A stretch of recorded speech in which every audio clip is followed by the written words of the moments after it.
Well, people are being born today. Bodie Evans, welcome. And all the lights that shine in these dark eras of the post-Cassini Flyby era. I'm Jonathan Mark. I publish flybynews.com, which covers a lot of controversial issues that people do a lot of effort to avoid or to cover up. But we've been covering issues for life survival of the 21st century since 1999, when we were alerted into our paranoid shift. And that's a wonderful article by Michael Hasty. Kudos to you, Michael. Thank you.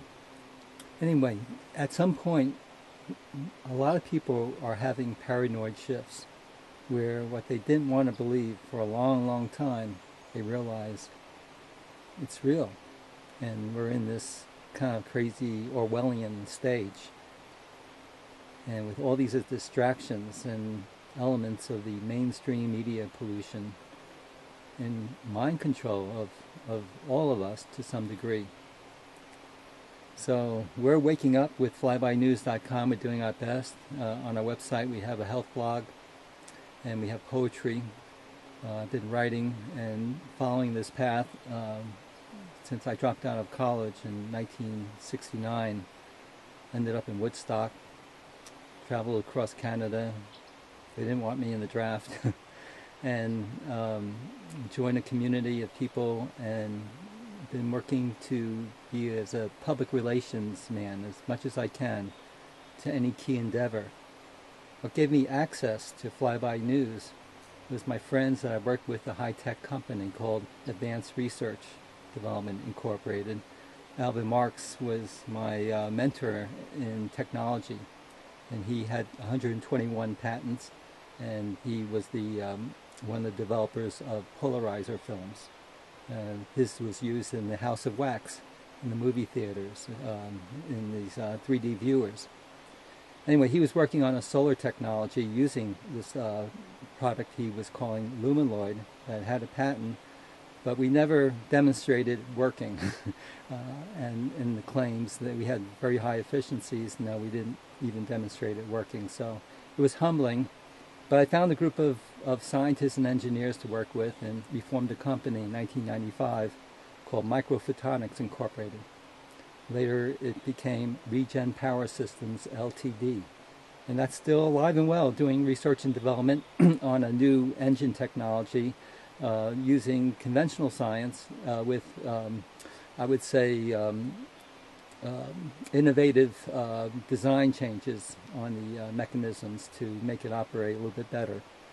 But that still has yet to resulted in an actual product or a demonstration. So we're humbled here at Flyby News because it was because of this technology company and my focus. I got involved on the internet in 1997, and especially when I learned from Carl Grossman about the Cassini Earth flyby.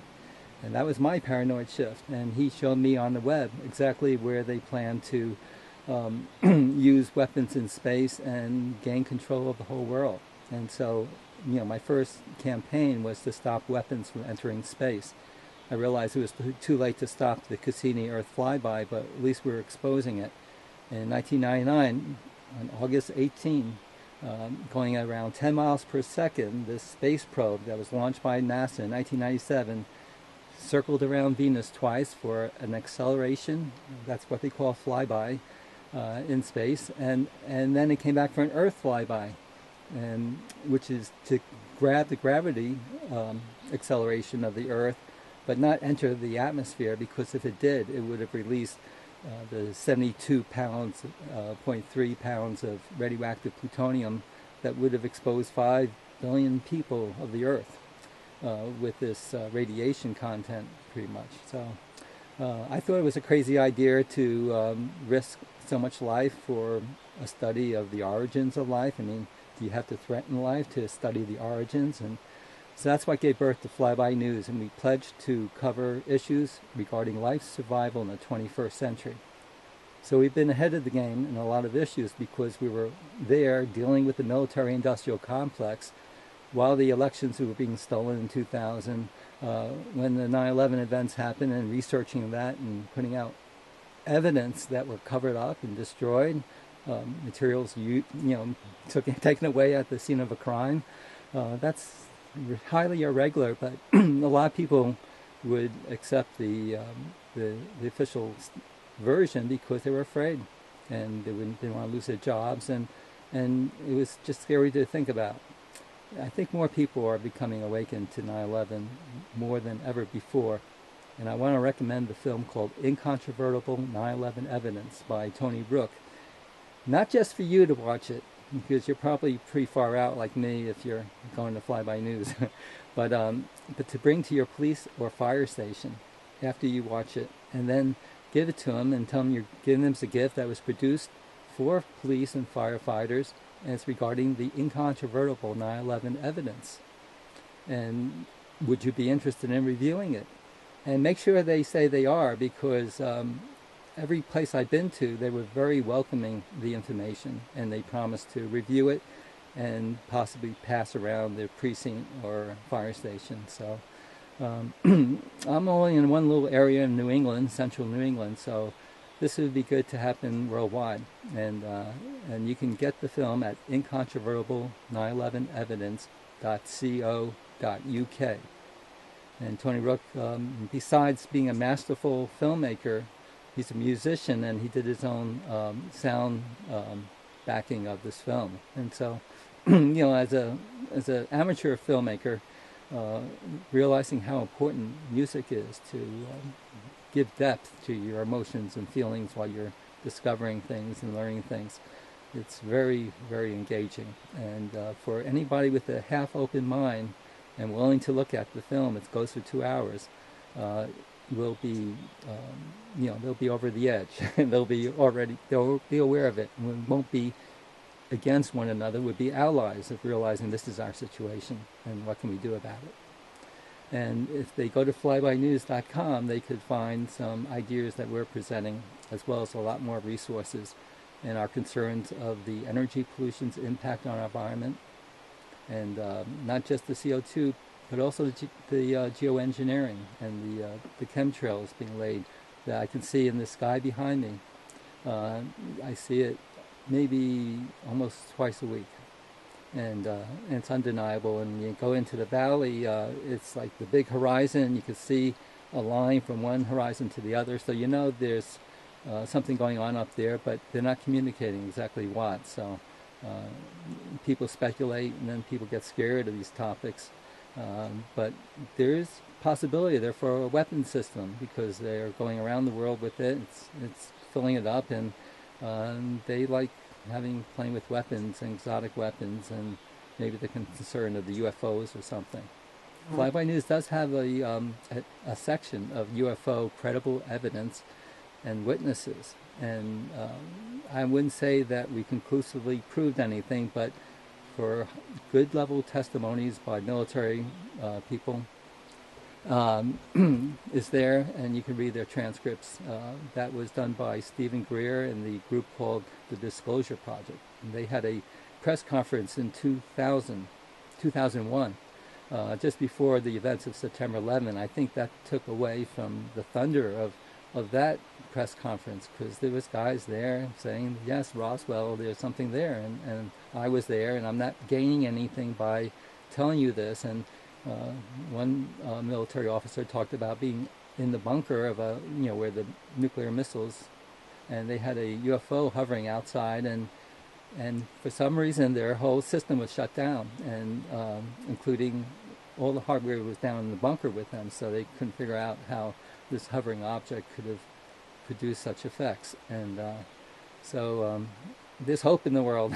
They might think of it as a threat, and maybe that's why they're spraying the chemicals or whatever they are, but it's been found to be in our environment much higher percentages of aluminum and barium from these aerosol spraying that's on top of mountains. Mount Shasta, they demonstrated the measurement of 64,000 times the acceptable aluminum content in that water that was collected with rain, because it's coming from the sky.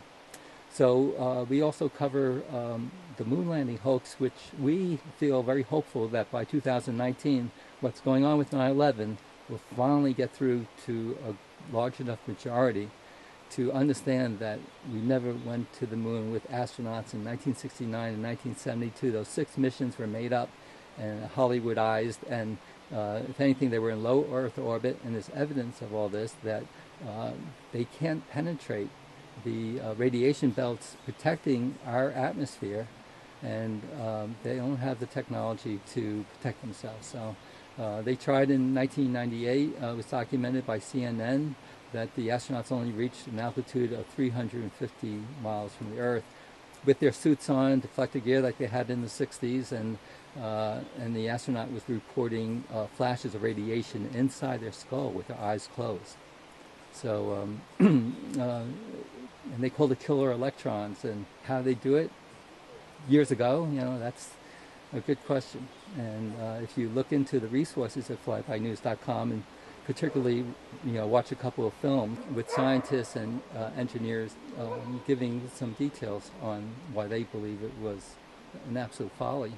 And it makes sense because Russia's never done such a thing. And sure, you can make excuses, but they're not 40 years behind in the space program of the United States.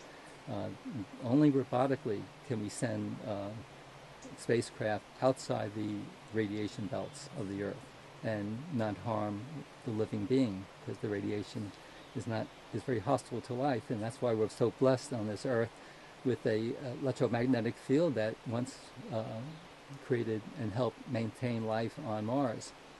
And talking about Mars, and this is the part where it's challenging, but I'm going to challenge you as well with your challenge. But Bart Jordan came to us in 1999 regarding the Cassini Earth Flyby.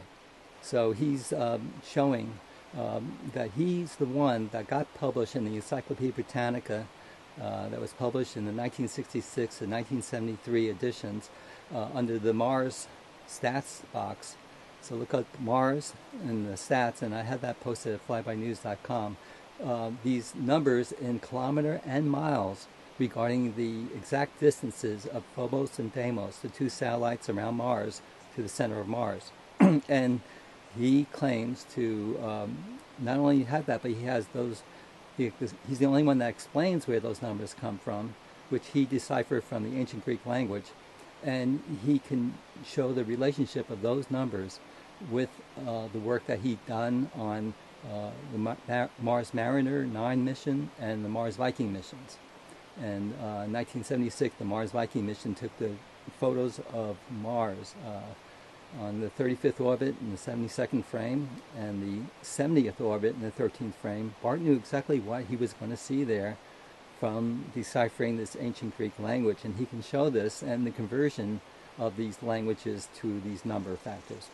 So he's pushing hard. He's had some help, and he's still at it. So in the coming months, we'll be doing more programs. To get more background, you should look up the page that we have on him. We have his articles on the moons of Mars published, and also some of his artwork. He's lectured 5 different departments of the University of New Hampshire and many subjects, and he was a concert classical guitarist that studied under the renowned Andre Segovia. And so he's credible to research and consider. And after all these years, 16 years of working with him, almost 17 coming on, we're convinced, he's authentic, the real McCoy. And though, we all have our strengths and our weaknesses, his strength was that when he was 5 years old, with a wonderful grandfather giving him guidance, he learned the Hellenic Greek language and deciphered things from a simple way of converting numbers, which he received as a medium, as a channel. He doesn't know exactly where it comes from. He could see these things in his head, and then he could do testing and showing that they were real. And he could tell that these number formulas were real when they were very symmetrical and they're very in place. And it's undeniable that this could just happen by accident. That he claims, like over 100,000 years ago, a civilization did all these things, including placing the two moons of Mars into orbit, and also Phobos and Deimos, which means fear and terror, and in Greek. And Aries has a sound relationship with Mars, and Aphrodite is Venus, and and all these things are recorded throughout the solar system and on Earth in these ancient artifacts in the pyramids, Teotihuacan, and other sites. So he's going connecting the dots. He's always been a lot of a perfectionist, and so beginning in 1999, he was preparing.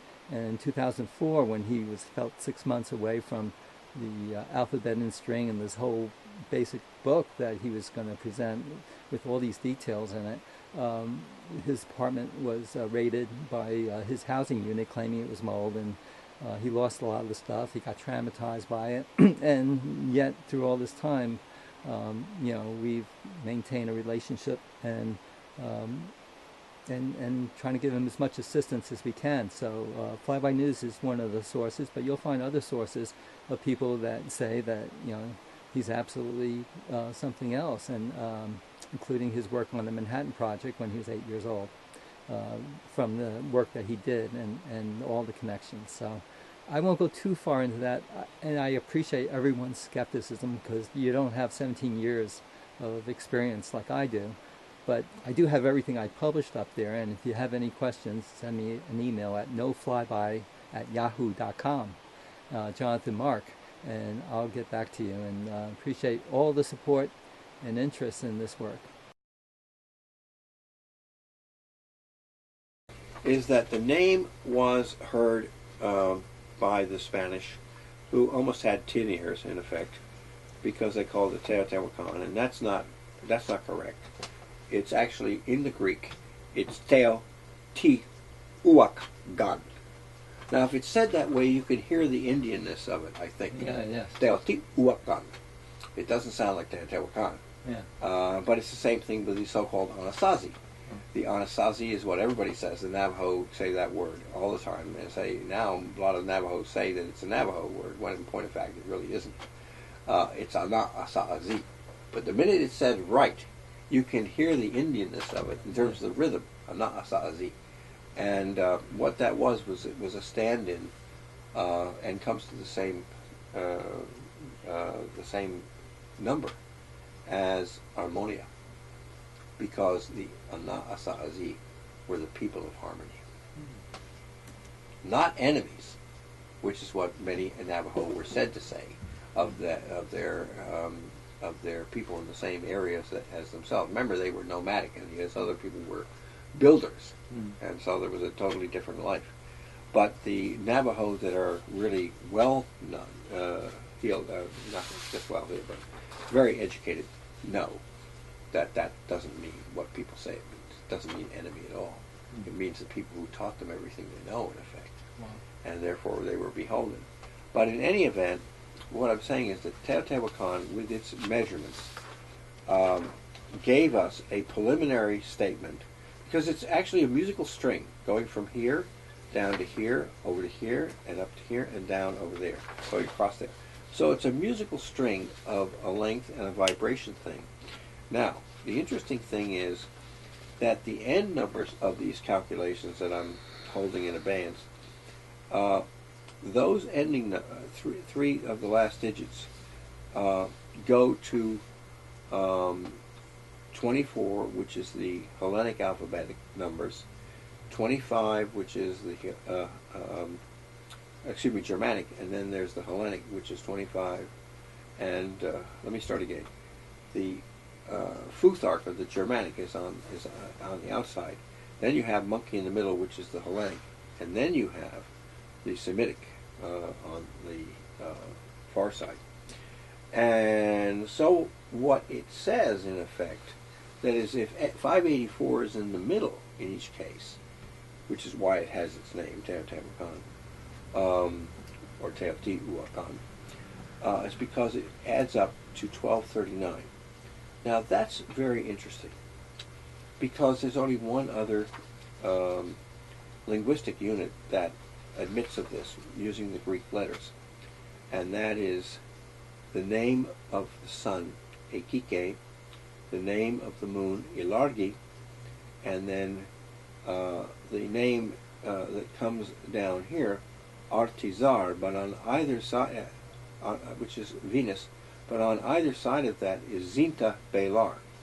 And this name was what many people called it who knew who the engineers were. The engineers were Basques. Basques. Yes, and they were there well prior to the time of Christ. Now, the total of those indications of the sun, the moon, the, I'm not translating at the moment, Zinta Belar, and the Artizar, which is Venus, one has to come to an understanding. Why do they call it Zinta Belar? It's because Zinta Belar is meaning ribbon grass. Ribbon grass is a cattail reed, and that's what that looks like from the air, a cattail reed.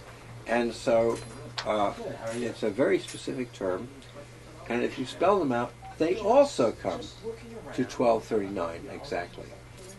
Now, what is the other name that they used? And the Spaniards were very distressed by this. Nazareos. Nazarene. It's because the name was far older than Christianity itself.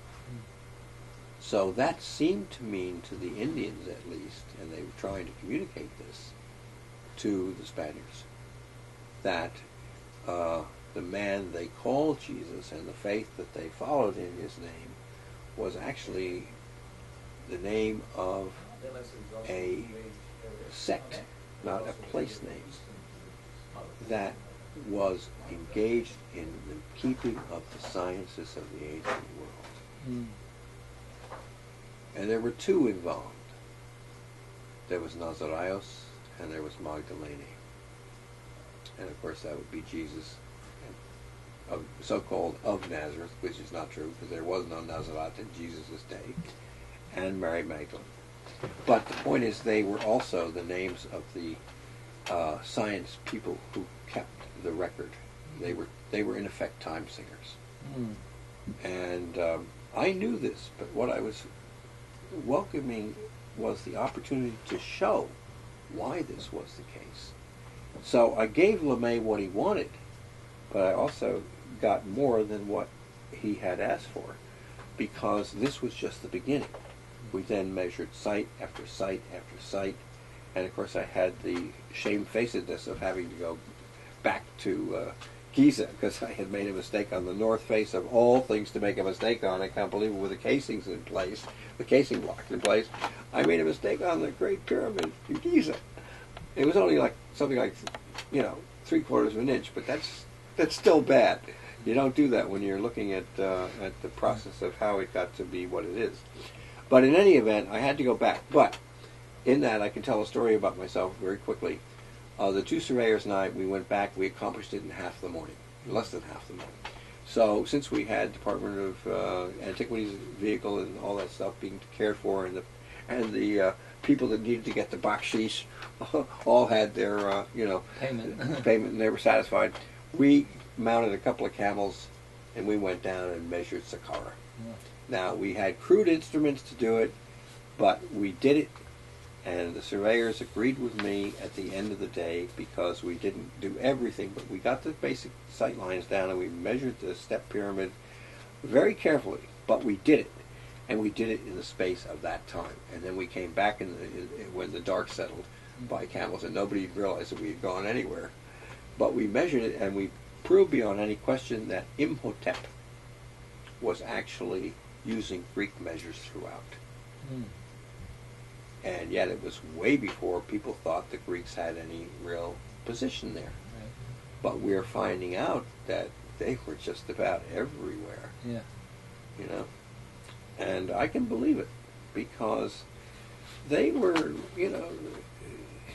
they were very modest about their accomplishments. I have to pick up on this. When we do a teleconference calling, we're going to have audio, and we're going to have it online, and Right. This has been quite a day. Yeah. We have to get you back for Albert, but just want to thank Bald Face Books and Clyde that allowed us to use this space for this chat. And I hope you enjoyed this talk, and many thanks to my daughter helping us with the camera, and GCTV, and especially Bart Jordan. Thank you so much for coming here. Oh, you're entirely welcome. Thank you.